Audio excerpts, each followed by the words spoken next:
Sometimes God can give us words way in advance, and he can give us even like names of people in advance. And so I've got a great time when my friend had a dream, and in the dream he saw someone walking down the road, and he knew that they were going to go to a church which was running an Alpha course.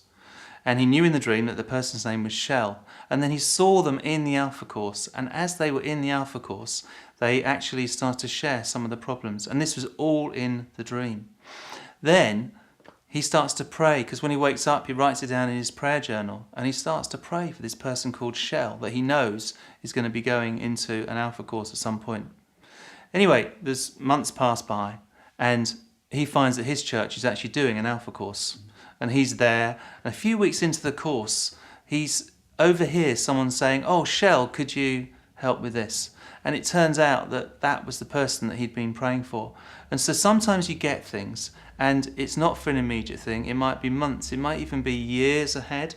But if you turn that to prayer, and that's incredibly valuable to a church community. It's incredibly valuable to a church that is reaching out to its community, that's reaching out to its neighbours. But isn't it amazing that God would tell people in advance about this individual, that he knows exactly what's going to happen, they're going to come to the church.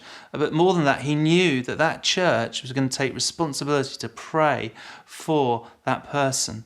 And so as a result of that dream, the prayer was going on for months before this Shell even got to the church. But when she arrived, there was such faith to really see God break through into her life with power.